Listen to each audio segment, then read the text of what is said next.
Irmão, a aula de hoje é possível ter certeza da salvação? É a pergunta.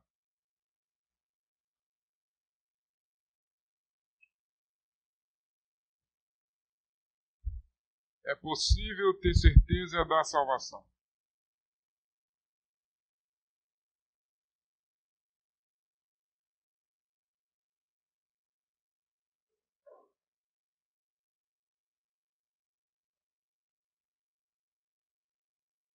Como dissemos, o maior objetivo da Bíblia é falar sobre como podemos ser salvos. Podemos ser salvos mediante a obra redentora de Cristo, que, por um lado, pagou nossa dívida diante de Deus ao morrer em nosso lugar, e, por outro lado, colocou sobre nós sua justiça, nos tornando justificados.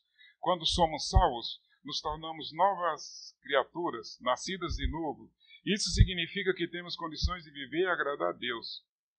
Porém, como o pecado ainda é uma realidade contra o qual precisamos lutar, uma dúvida que geralmente assola os novos convertidos e até os não tão novos é se podemos ter certeza de que estamos mesmo salvos, se há risco de perdermos esta salvação por causa do pecado que ainda cometemos. Irmão, quando nós somos salvos, quando nós chegamos a Cristo,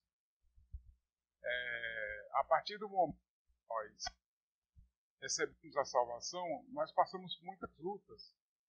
Mas antes de nós continuarmos a aula, eu vou pedir para o nosso irmão orar, o nosso irmão doutor, ali orar para nós, para Deus abençoar a aula, para nós começar.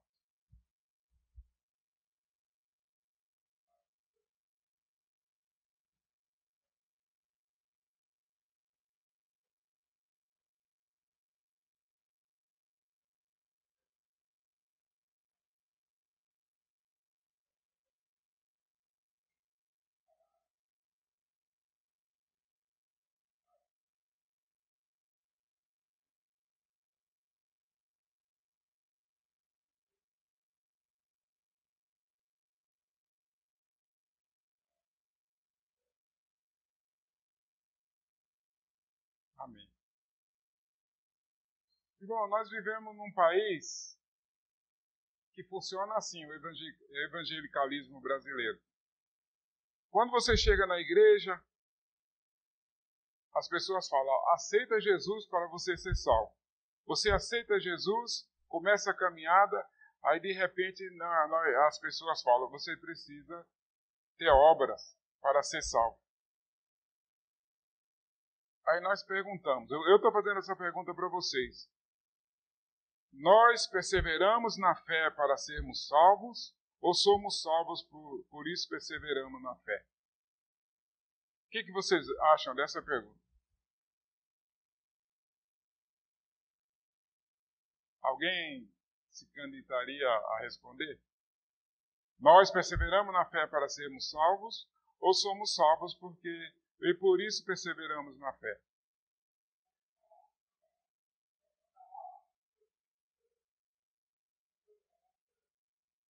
Sim, concordo com a irmã.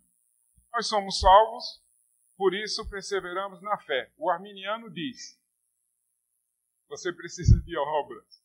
Você não pode ser salvo sem obras. O arminiano fala que nós precisamos caminhar para sermos salvos no último dia. Nós sabemos que não é assim. Quando nós aceitamos a Jesus, quando nós nos convertemos, quando nós nos tornamos novas criaturas, a salvação é automática. Deus nos sela com o Espírito Santo. Jamais perdemos a salvação. O crente jamais perde a salvação.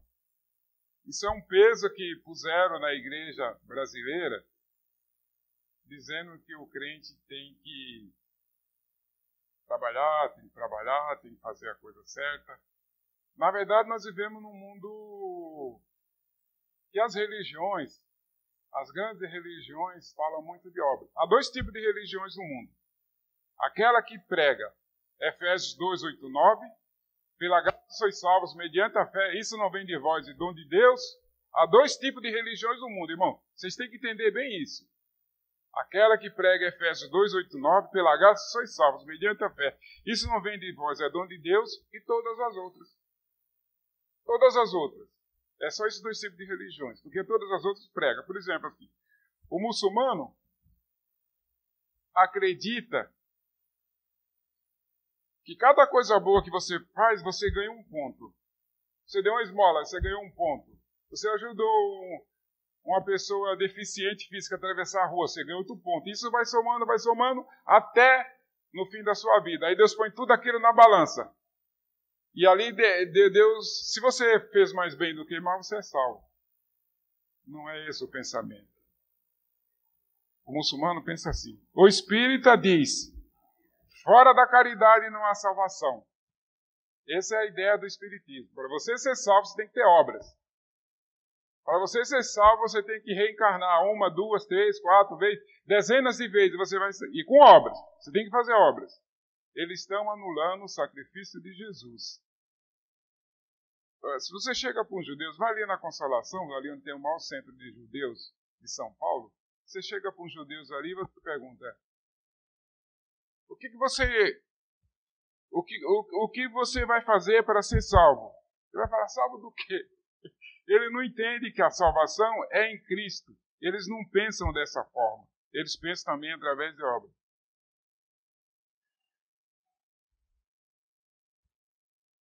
Primeiro tópico aqui.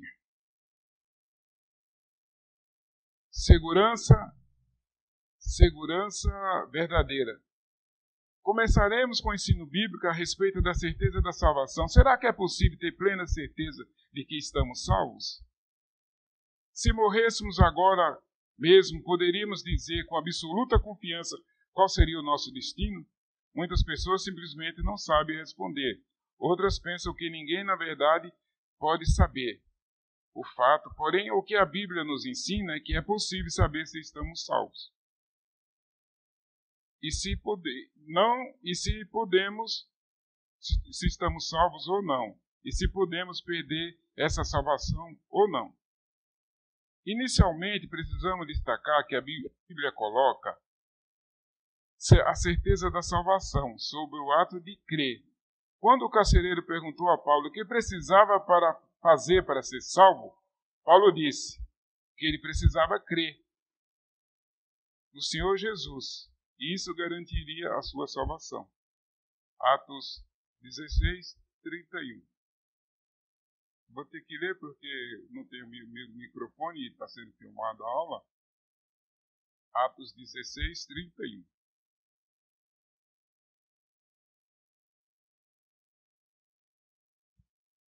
Responderam-lhe, crê no Senhor Jesus e serás salvo, tu e tua casa. Foi a resposta que Paulo deu. O carcereiro simplesmente crê. Obra de Deus está aqui. Creio naquele que foi por ele enviado. João 6, 29. Vamos lá para João 6, 29. Crê naquele que por ele foi enviado. João 6, 29.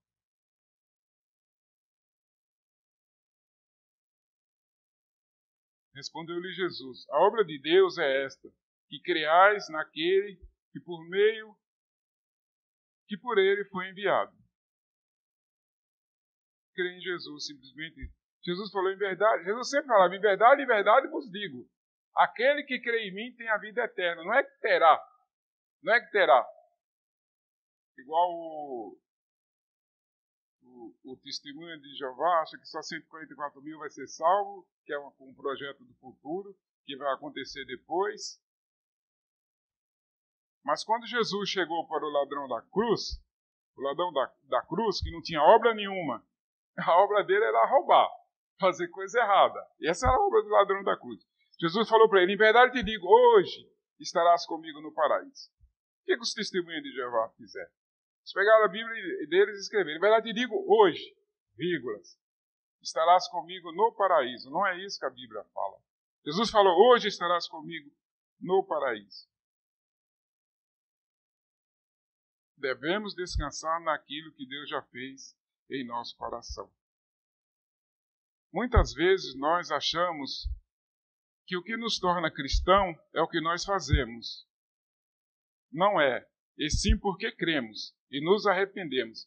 Quando Jesus começou a pregar no Rio Jordão, João Batista, o que ele falou para o povo é: arrependei-vos, arrependei-vos e credes em Deus, credes na salvação. Nascer de novo significa outra oportunidade de recomeçar, de ter uma nova chance de vida. Jesus disse a Nicodemo: importa-vos nascer de novo. O segredo da salvação é isso: importa-vos nascer de novo, ter uma nova vida. Nós somos selados com o Espírito Santo. Nicodemos começou a conversar, a falar para Jesus, se justificar das suas obras, se justificar das coisas que ele fazia, que ele era mestre da lei, que ele era doutor da lei. Jesus falou: para tudo, Nicodemos. Para tudo. Importa-vos nascer de novo. Se alguém quer ser salvo, importa. Depois que ele nasce de novo, ele é salvo. Ninguém mais tira a salvação dele. Nascer de novo é ter uma nova chance de vida. Disse Jesus: importa-vos nascer de novo. Irmão, no começo dos primeiros séculos, houve muitos movimentos teológicos. Houve um movimento pelagiano, onde aquele monge... Porque o que aconteceu nos primeiros séculos? Século IV, século V. A igreja romana, ela fez o seguinte: o concílio de Nicéia, o Constantino, que estava presidindo o concílio de Nicéia, vê se pode isso. Rei presidindo o concílio.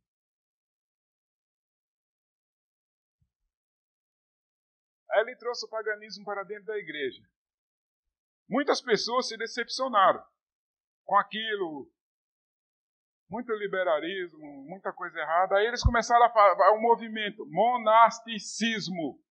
Eles foram para conventos e ficaram reclusos lá dentro dos conventos, se martirizando, sem falar com ninguém, estudando a Bíblia, isso e tal. E teve um desses aqui, foi o Pelágio. O Pelágio diz que que o homem não precisa de Deus para ser salvo. Ou um monge. Viveu no século IV, século V. Que o homem por si só pode alcançar a salvação. Ele disse que o pecado de Adão, o pecado original de Adão, não passa para todos os homens. O pecado de Adão ficou com Adão. Ele disse que o homem é bom. O homem nasce bom. O que contamina o homem é o meio em que o homem vive. Nós sabemos que não é isso. Nós sabemos que quando nós nascemos, nós já somos maus. Se você pegar duas crianças e pôr elas juntas, aquela mais forte vai pegar um montão de brinquedo e vai pegar tudo para ela. E vai ficar rindo. E a outra vai ficar chorando. Quer dizer, o homem já nasce contaminado pelo pecado, desde o cabelo até a planta dos pés. Aí apareceu um movimento de outro monge, chamado João Cassiano, movimento teológico, semi-pelagianismo, que ele usou um meio termo.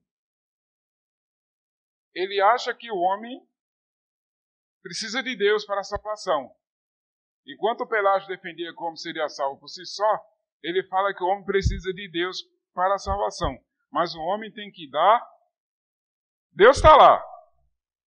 O homem precisa de Deus para ser salvo, mas o homem tem que dar o primeiro passo, senão Deus não vem até ele. Nós não concordamos com esse pensamento. Nós não concordamos que é assim. Nós concordamos que nós estamos mortos dos nossos delitos, dos nossos pecados. Se Deus não vir até nós, nós não alcançaremos a salvação. Aqui João 6,47, vamos ver o que está falando em João 6,47.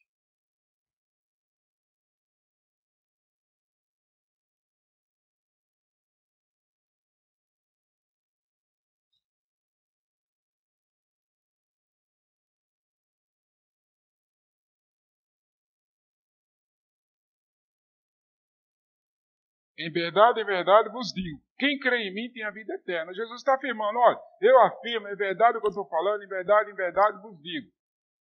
Quem crê em mim tem a vida eterna e não terá. Ele tem hoje.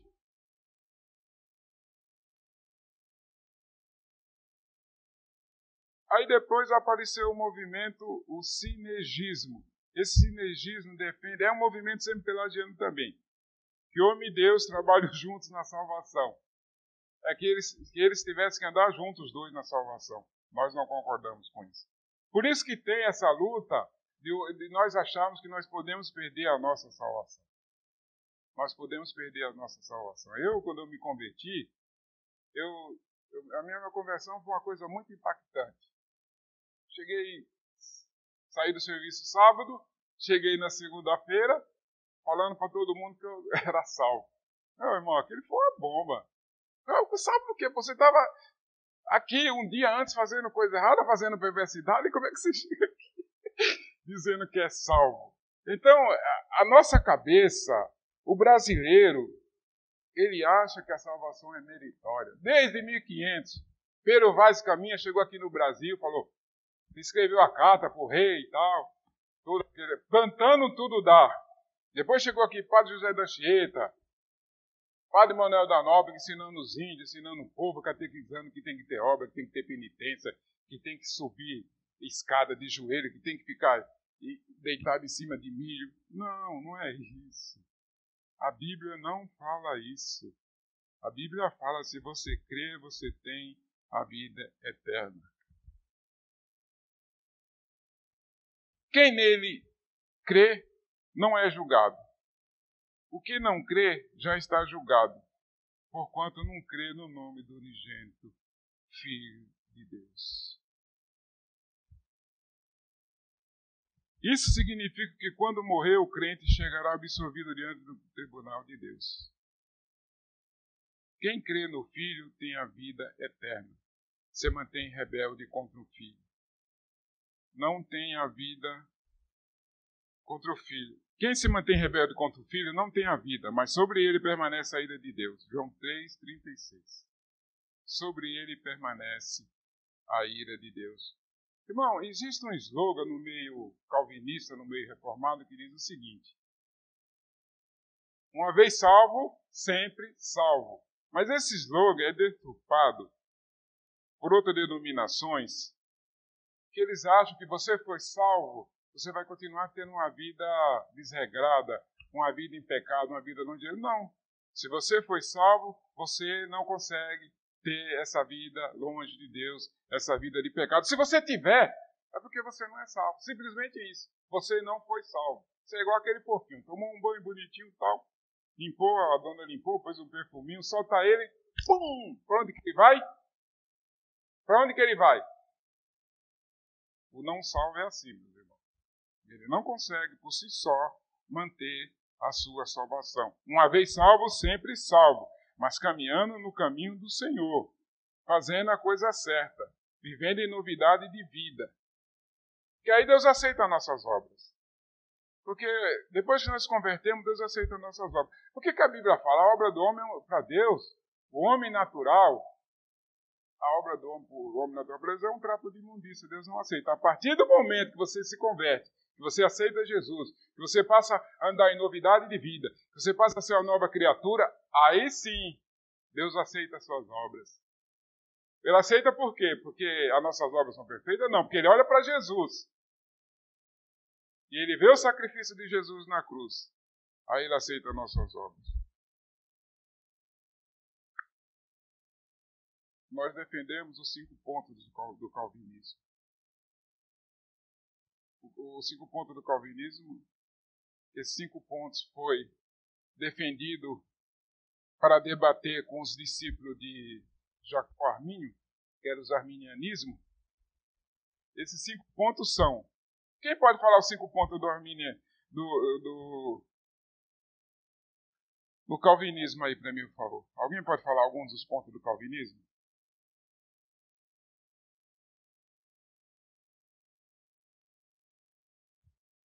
Vamos lá.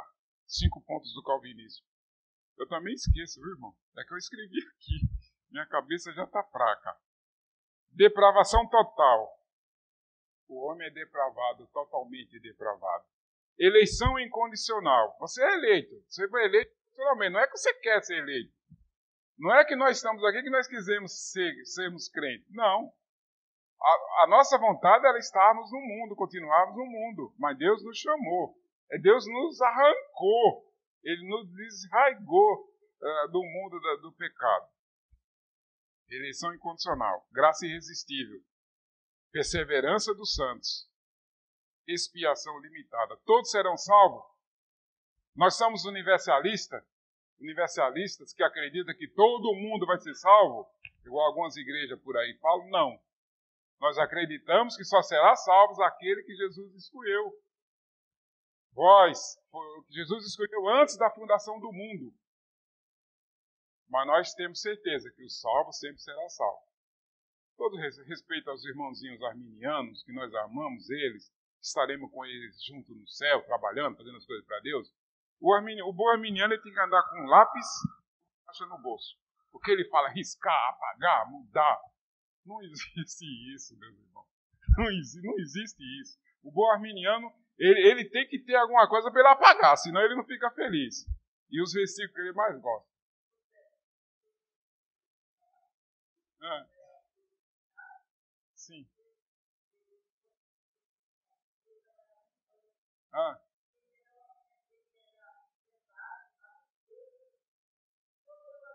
Sim. Sei.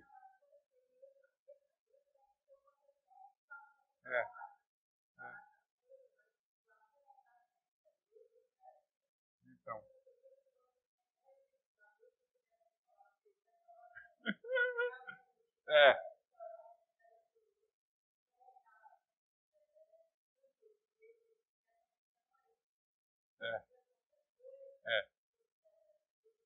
Perdi a salvação, a irmã. Tá certo. Já perdi a salvação.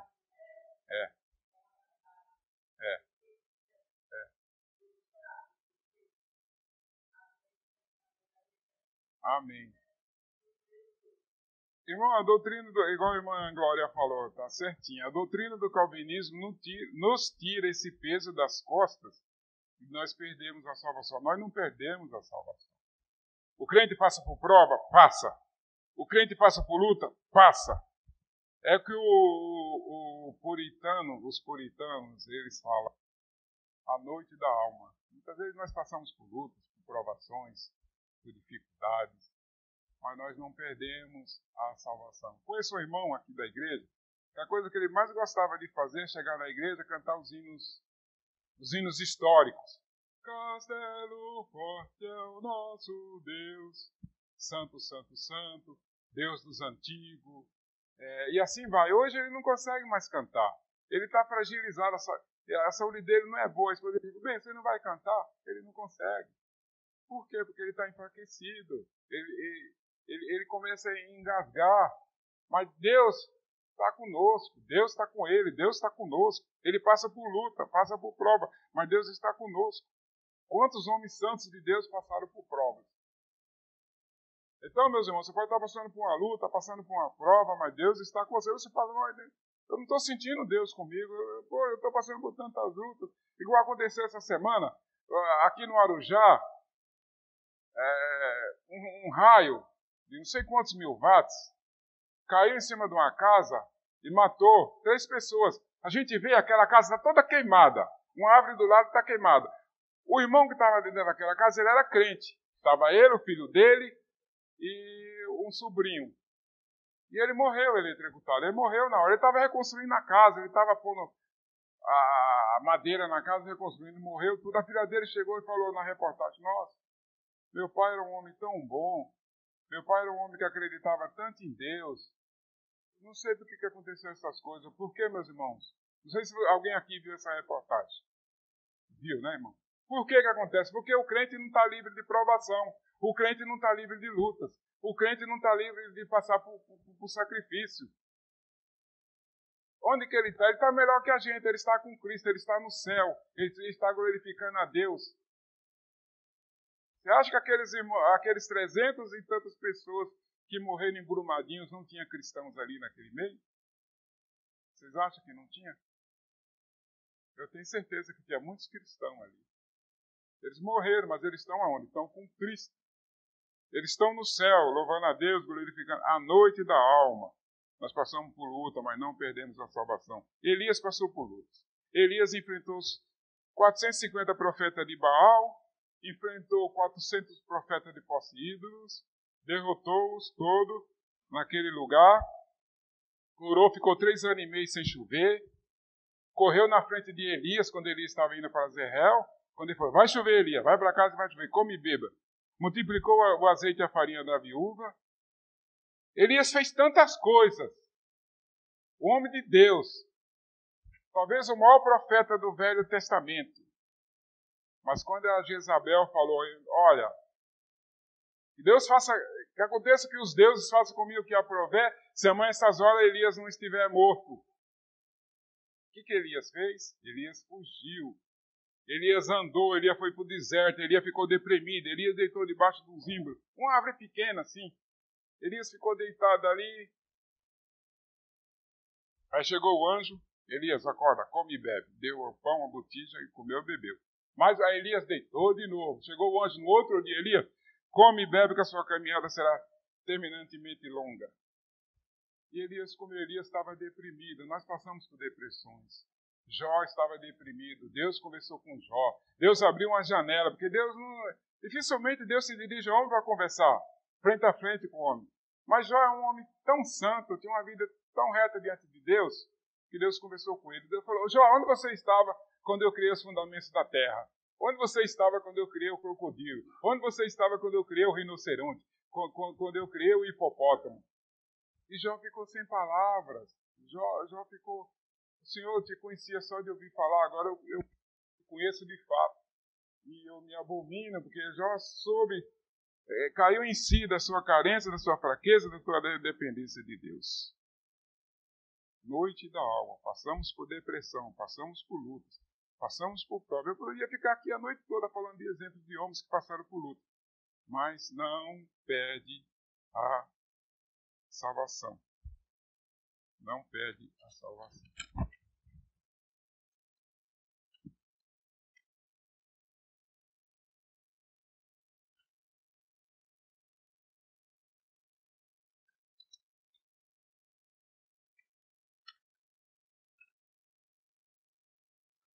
A Igreja Católica fala que fora da igreja não tem salvação. Nós não concordamos com isso. Fora de Cristo não tem salvação.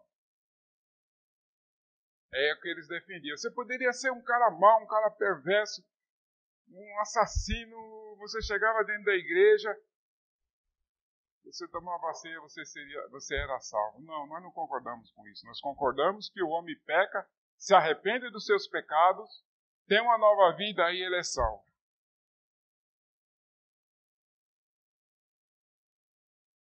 Página 39 aqui do livro.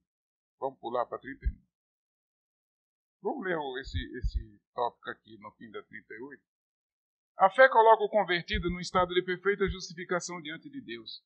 O estado que os reformadores definiu como sendo florence, ou seja, perante o fórum divino, diante da corte celeste, o crente justificado por Cristo não precisa esperar veredito penoso, pois como Paulo explica, agora, pois, nenhuma condenação há para os que estão em Cristo Jesus. Nenhuma condenação há para os que estão em Cristo Jesus. Você está em Cristo, não há condenação. Você está salvo. O pastor Sérgio estava naquele programa Vejam Só, há uns 2, 3 meses atrás, ele estava debatendo com o irmão arminiano. Aí fizeram a pergunta para o pastor Sérgio, em que o crente contribui com a sua salvação? O pastor Sérgio respondeu, só com a vergonha do seu pecado. É só isso, meus irmãos, que nós podemos contribuir com a nossa salvação. Deus faz tudo. Ele nos liberta, Ele nos transporta, Ele nos leva a lugares celestiais. Ficamos assentados com Cristo em lugares celestiais. Ninguém é mais abençoado do que o cristão nesse mundo. Não tem um povo mais abençoado do que o cristão nesse mundo. O cristão é o homem e as mulheres mais abençoados nesse mundo. Então, Deus nos transforma para lugares celestiais. Mas tudo isso vem de Deus. Irmãos, eu quero que vocês saiam daqui essa manhã sem ter nenhuma dúvida. Se você foi salvo, você sempre será salvo. Não tenha dúvidas. Aquele que crê em mim tenha a vida eterna. Efésios 2, 8 e 9. Efésios 2, 8 e 9. Lê. Paulo falando aos Efésios.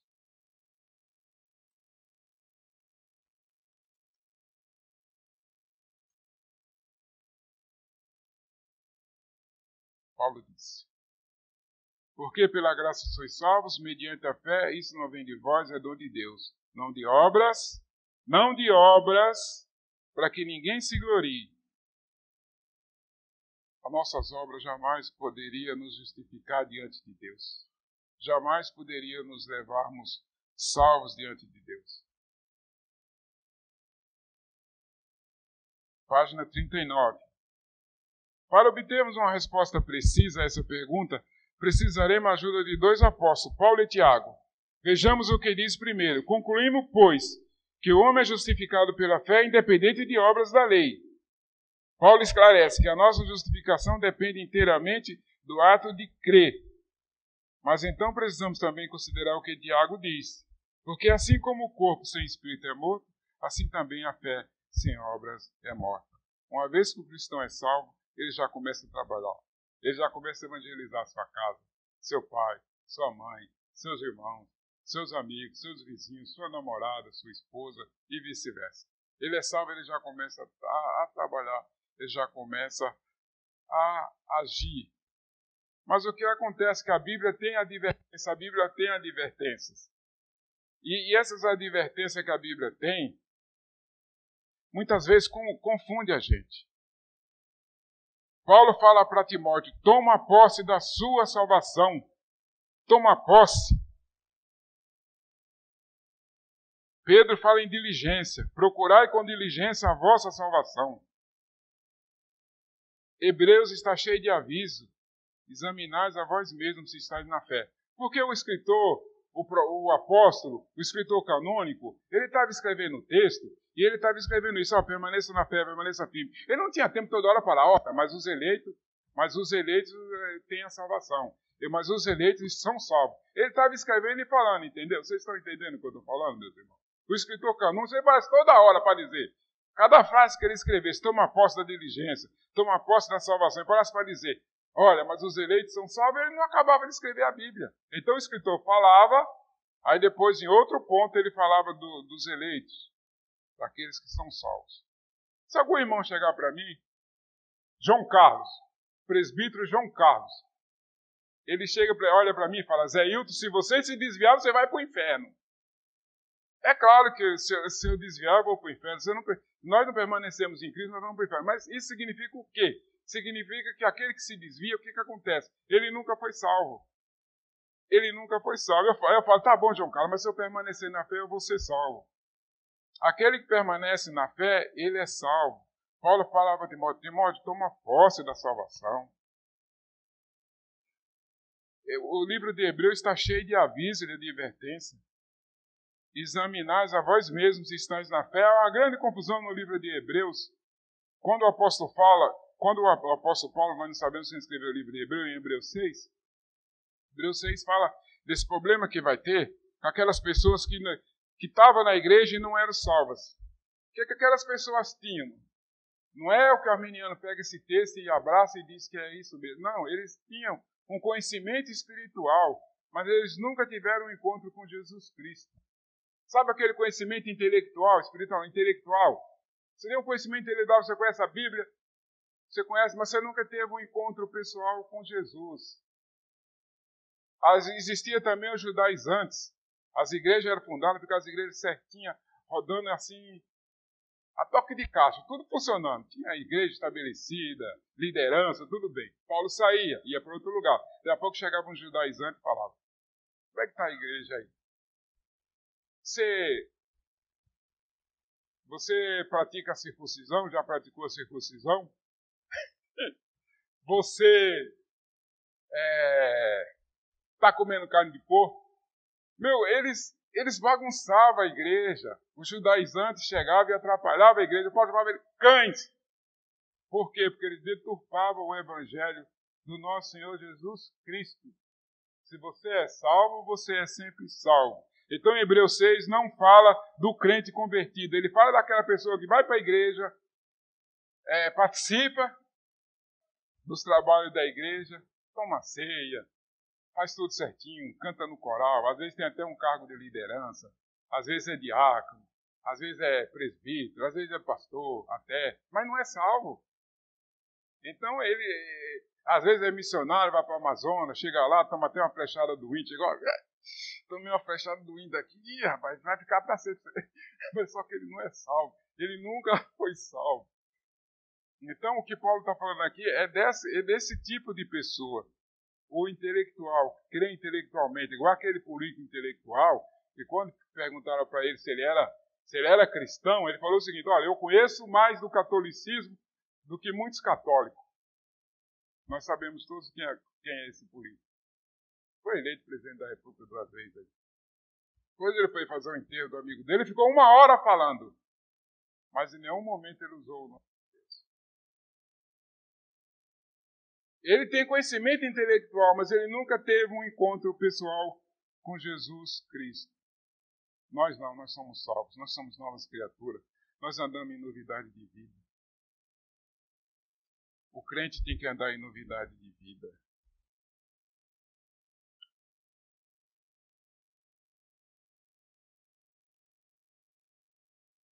Alguém pode perder a salvação? A certeza, página 40, a certeza da nossa salvação descansa sobre a imutabilidade de Deus.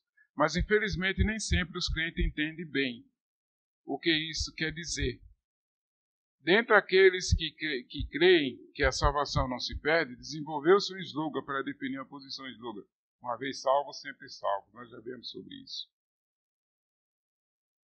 Como vimos, aqui na página 41, no segundo parágrafo, como vimos, para que uma pessoa seja salva, é necessário que aconteça um grande evento dentro dela, o que Jesus chamou de novo nascimento.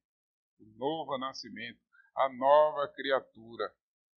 Significa que nós morremos para o mundo e nós nascemos para Deus. A ideia do novo nascimento, por outro lado, não conduz ao conceito de segurança. A ideia do novo nascimento, por outro lado, nos conduz ao conceito de segurança da salvação.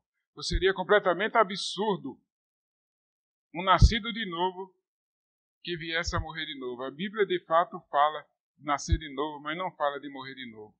Uma vez que nós nascemos de novo, não tem como nós perdermos a salvação. Não tem como nós irmos para o mundo. Romanos 8:30. Romanos 8:30.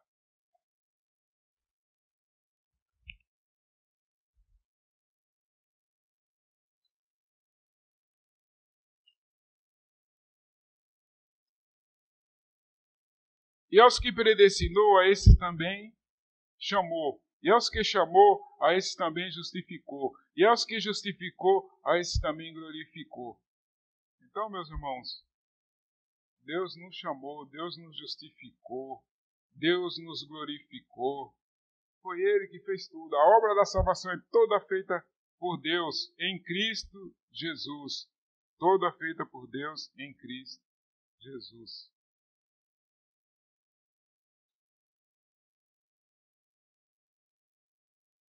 Estou plenamente certo de que aquele que começou a boa obra em vós há de completá-la até o dia de Jesus Cristo. Filipenses 1:6. Mas é preciso perseverar.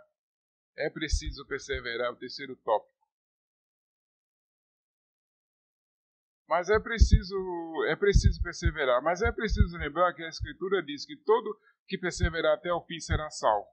Cremos que todo crente verdadeiro será capacitado por Deus para permanecer firme até o fim. Por isso os reformadores falavam em perseverança dos santos. Quando queriam explicar a certeza da salvação, eles não queriam dar a entender que alguém será salvo sem perseverança, mas tinham a plena convicção que todos os verdadeiros crentes, capacitados, habilitados pelo Espírito, perseverariam até o fim. O que acontece, então, com aqueles que se afastam de Jesus? Afinal, é um ato que muitos cristãos no passado e no presente têm abandonado a fé que professa. Se uma pessoa que é salva permanece sempre salva, isso não deveria significar que ele jamais poderia abandonar a fé. Irmão, o Brasil tem de 5 a 10 milhões de desigrejados. Pessoas que começaram na igreja, desenvolveram os dons da graça, trabalharam na igreja, mas em algum momento eles se afastaram da igreja. Ele é crente individual. Irmão, não existe crente individual. 2020 vai sair o censo do IBGE e nós vamos ter a noção exata de como está essa quantidade de crentes desigrejados, estão fora da igreja. Irmão, nós não podemos sair da igreja. Como é que nós vamos tomar ceia dentro de casa? Vamos pegar o suco de uva, vamos pegar o vinho, vamos nós mesmos ministrar a ceia? Nós podemos fazer isso? Podemos? Não, nós temos que estarmos em comunhão uns com os outros. Senão, o crente fica uma brasa fora do braseiro. É preciso perseverar. Para responder essa pergunta, precisamos lembrar que pode existir dois tipos de afastamento, um temporário e o outro definitivo. O afastamento temporário pode acontecer quando alguém se desvia do caminho do Senhor, porém invariavelmente retorna para os braços do Pai. Nesse sentido, precisamos nos lembrar da parábola do filho pródigo. Ele se afastou da presença do Pai, mas jamais deixou de ser filho. E um dia retornou. Lucas 15, 11 a 32. Não vamos ler, que é muito longo, não dá mais tempo. Junto com essa parábola, Jesus contou outras duas, a ovelha perdida, o dracma perdido. Jesus fala daquele que se afasta de Deus e ele volta para Jesus. O filho pródigo estava na casa do pai, tendo toda a regalia, todo o conforto, mas de repente falou: pai, dá uma parte da minha herança aí que eu quero ir. Quero conhecer as coisas, quero conhecer coisas novas, sabe? Quero conhecer coisas novas. É como se ele tivesse matado o próprio pai em vida, né? Porque a herança, quando é que nós recebemos a herança? Não é quando nós morremos? Ali não, o pai vivo, ele já pediu a herança. Foi pro mundo, se esbaldou, se lambuzou no pecado, bagunçou. Depois ele caiu em si e falou: nossa, eu vou voltar para a casa do meu pai. Quantos dos trabalhadores do meu pai têm comida boa para comer lá? Eu estou comendo aqui as arrobas dos porcos. Ele voltou. Por que ele voltou? Porque ele era salvo. Ele já saiu salvo. Ele sempre foi salvo. Aí vai ter as consequências do pecado, sabe, irmão? O pecado tem consequências. Todo pecado tem consequências. Deus não inocente o culpado. 5. Deus não inocente o culpado. O pecado tem consequências. Somos salvos? Somos, mas pagamos pela consequência do nosso pecado. As minhas ovelhas ouvem a minha voz, eu as conheço, elas me seguem. Eu lhes dou a vida eterna, jamais perecerão, e ninguém as arrebatará da minha mão. Irmão, tem um versículo mais maravilhoso do que esse. Ninguém as arrebatará as ovelhas da mão de Jesus. Ninguém, não existe força, não existe nada. Portanto, quando alguém é um verdadeiro filho de Deus, ou uma verdadeira ovelha de Jesus, o máximo que pode acontecer é se desviar temporariamente do caminho do Senhor. Porém, mais cedo ou mais tarde, ele retornará. E quando retornar, provará que sempre foi crente. Porém, o mesmo João que relatou essas palavras de Jesus falou: alguns que se afastaram definitivamente dos caminhos de Deus se afastaram porque não eram. Ele falou: eles que saíram de nós, saíram do nosso meio, mas não eram dos nossos, estão no mundo. Por quê? Porque não eram dos nossos. Porque não era dos nossos. Vamos finalizar, meus irmãos? Vamos aqui para as perguntas.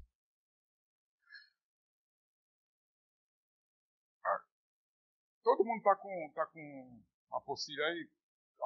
A maioria está, né? O que precisamos fazer para sermos salvos? Alguém responde? A. Crer em Jesus. B. O que a verdadeira fé produz? Boas obras. B. 3. Quais os elementos que nos dão certeza da salvação? C. A fé em Jesus. A fé. Salvos mediante a fé. Salvos mediante a fé. Somente isso. Por isso que os reformadores mudaram a igreja. Porque salvo pela fé, não por obra, não por penitência, não por indulgência. Não, é pela fé. Somente a fé nos salva. 4. Alguém verdadeiramente salvo pode perder a salvação? B, muito bem, irmã. Não, pois Deus é imutável e possibilitará que seu filho persevere até o final. Deus é imutável, irmão. Irmão, Deus criou o universo. Acha que Deus não consegue fazermos que nós ficamos nos seus caminhos? Nós estamos aqui parados bonitinho, ar-condicionado, bonitinho. A Terra está girando 1.300 km por hora. E nós estamos aqui parados. Deus sustenta, Deus mantém, Deus regulariza todas as leis do universo. Ele mantém a nossa salvação. Quinto, é possível ter certeza da salvação? Sim. Muito bem, irmã. Mas não por méritos, antes por causa de Cristo. Amém, irmão? Alguma dúvida, alguma pergunta? Pode fazer, irmã. Tá bom, irmã. Irmã, a aula terminou. Vamos orar. Vamos agradecer a Deus por essa aula. E alguém tem alguma pergunta? Não, né? Então vamos orar.